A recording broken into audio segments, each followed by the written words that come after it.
Uniform circular motion. Uniform circular motion is a special case of general motion.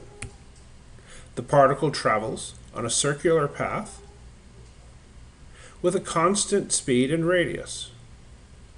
The velocity, or the tangential velocity, is a velocity tangent to the path, as you might expect.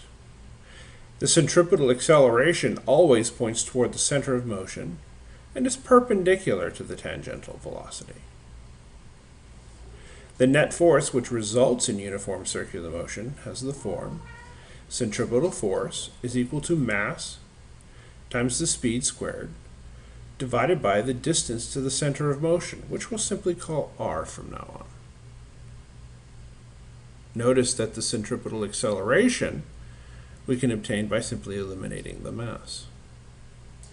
The net force may be supplied by gravity, as in the case of a fairly circular planetary orbit, electromagnetism in the case of an electron in a magnetic field, or even a string tension for a rock swung about a child's head.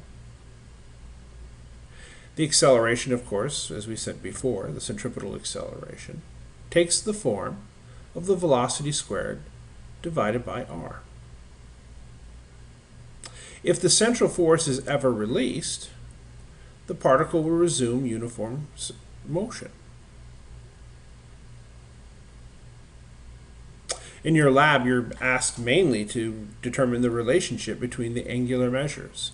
These measures are the radius r, the period t, the frequency f, the angular speed or angular frequency, omega, the tangential velocity, v sub t, and the centripetal acceleration, a sub c, of any rotating body.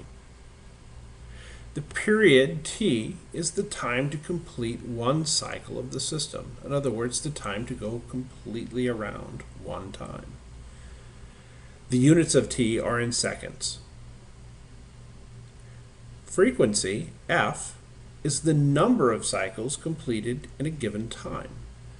The units of frequency are inverse seconds or hertz.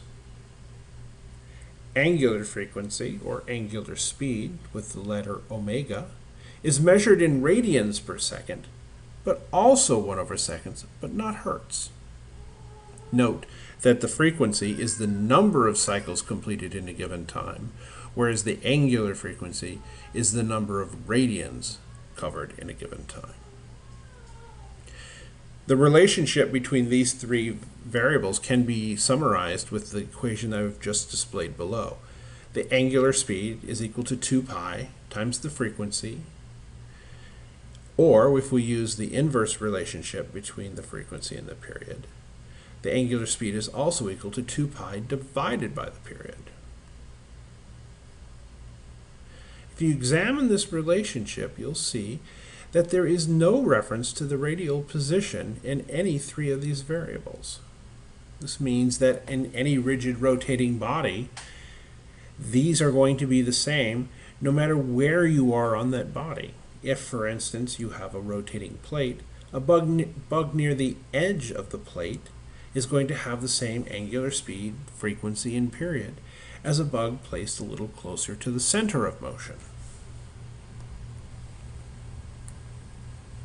The tangential velocity and the centripetal acceleration, on the other hand, will make explicit reference to the radial position. The bug on the edge of the plate will have a very different tangential velocity and centripetal acceleration than the bug closer to the center. Note that velocity is simply, or the speed in this case, is simply the distance divided by the time. Here we understand the distance to be the perimeter of a circle, and the time to be the time to complete one full cycle, the period. So we have the tangential velocity is equal to 2 pi times the radius divided by the period. With a little algebra in our previous expression, we can express the tangential velocity as 2 pi times the frequency times the radius, or the tangential velocity is equal to the angular speed times the radius. The centripetal acceleration is already given to us as centripetal acceleration equals the tangential velocity squared divided by the radius.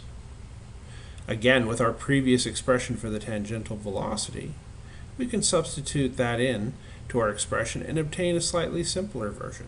The centripetal acceleration is equal to the radius times the angular speed squared. To review, uniform circular motion is motion at a constant speed about a circular path. A rigid body rotates with some angular velocity omega related to its period and its frequency. An object in uniform circular motion has a tangential velocity, v sub t, of constant magnitude, but constantly changing direction. An object in uniform circular motion also has a centripetal acceleration directed toward the center of motion. Both the tangential velocity and the centripetal acceleration are dependent on the distance from the center of motion. An object released from uniform circular motion will follow the tangential velocity that existed at the time of release. If you'd like to know more, I would point you toward Herbert Goldstein's Classical Mechanics, published by Addison Wesley in 2001. This book is currently in its 3rd edition.